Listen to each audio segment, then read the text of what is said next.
See, even in the midst of crisis, I have not lost my sense of humor. Well, what there is of it. Think about Moses for a moment. If he had just walked away from the whole thing, thrown up his hands, oy vey, in all seriousness, who would have blamed him?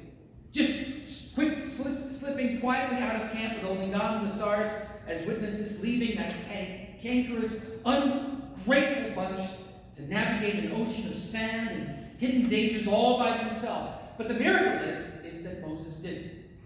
He didn't just throw up his hands and walk away, as I think I would have been sorely tempted to do. And that, in a way, is a miracle, a minor miracle, to be added to the impressive string of wonders that God performed all along the way, from the heart of Egypt all the way to the door of the promised land. The people quarreled with Moses, a man to whom they owed much. They complained against him. They said, "Did you bring us out of Egypt to kill us?" And Moses reached into his little travel bag, for that travel-sized Tylenol. Holding two of them in his hand, he said to his good brother Aaron, "You know, I hate taking these without water." The reality is that the more things change, the more they stay the same. Whoever coined that term should have had it patented, because it is the truth. Here is a guy who, after a somewhat, if you recall Moses' history, a pretty exciting and somewhat tumultuous early existence, settles down finally in the cozy comfort of his father-in-law's good graces. Life is reasonably predictable, not half bad. And then all of a sudden, the bush bursts into flames. Well, you know how it goes. And all of a sudden, Moses is standing there in the middle of nowhere with a bunch of ingrates. Just a few days ago, my approval numbers, the pollsters told me, were excellent. And now I think I'm running single digits. The more things change, the more they stay the same. People run hot and then they run cold. Approval numbers can be devastatingly fickle. So this morning I would say this, though, and I mean this, and I speak not just to you, but I speak also to me as well. Lest we have a tendency to look down our nose at these homeless Hebrews, let me suggest that this really isn't all that much of a stretch. I think you would agree that we should see ourselves also in our midst. Number ourselves among those grouchy, thirsty bunch, because if there is anything that I know how to do, and do really well, is to complain. I'm really good at it. In complaining, they have done essentially, though, two things.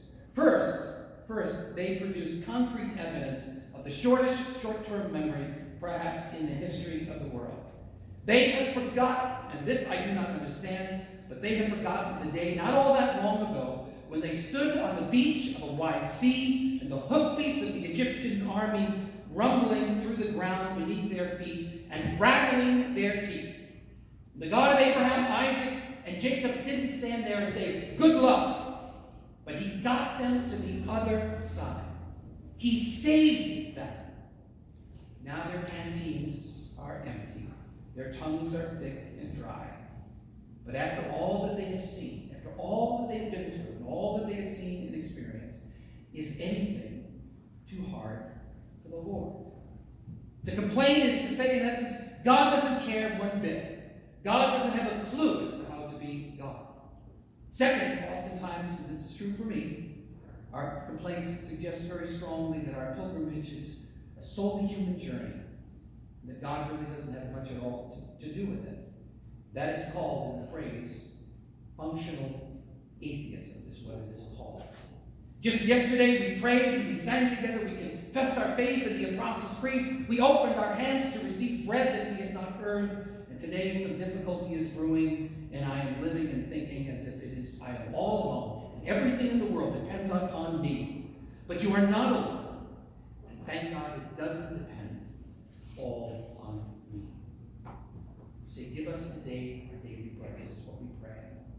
And Luther, you remember, he comments, "And God does provide what we truly need to live, whether we ask for it or not. But we ask that in asking, we might have an awareness of the goodness and the faithfulness of God, so that we might recall, if but even for a fraction of a second, that God really does know how to be God. The Lord said to Moses, "Now take in your hand the staff with which you struck the Nile, and go, and I will be standing there in front of you on a rock at Horeb. Strike the rock, and water will come out of it, so that the people may drink and stop complaining." God provides. The experience of Israel speaks to that truth. The full stomachs of the crowds that Jesus fed speak to that truth. In our own lives, and I admittedly, more often than not, perhaps in less dramatic ways, point to it as well. But I believe there is a truth here that goes even deeper than that. A truth that can, I think, contradict oftentimes the falsehood with which many of us labor to one degree or another. I cannot even begin to imagine how many times I've heard this. I hear people say this to me all the time.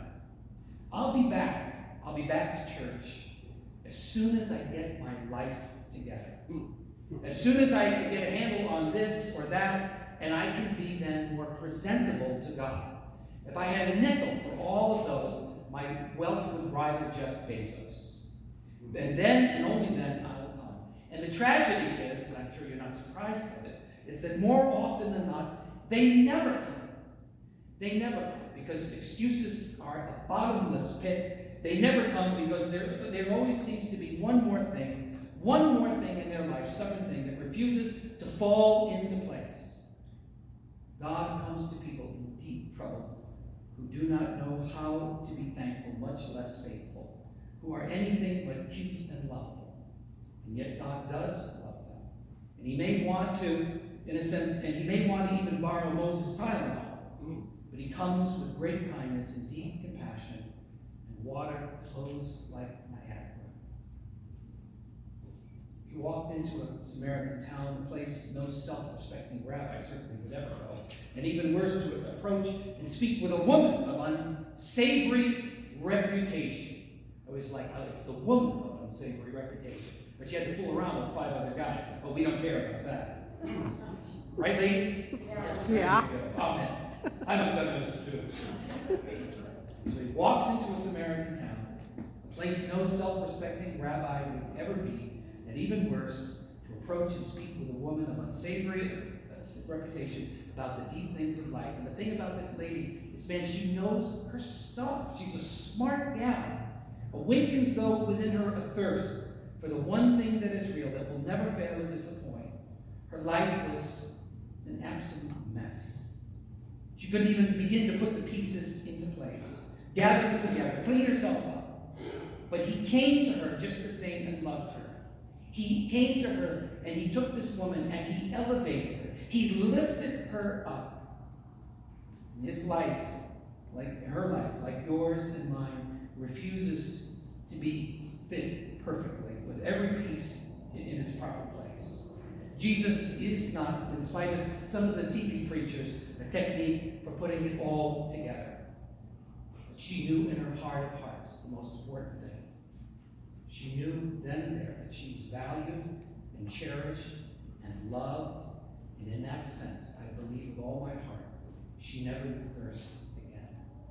To know that I am valued, to know that I am cherished, to know that I am loved through and through, even in the midst of messes, many of which I made myself, in the midst of all of it, when I am anything but cute and lovable, is to be able to raise my head.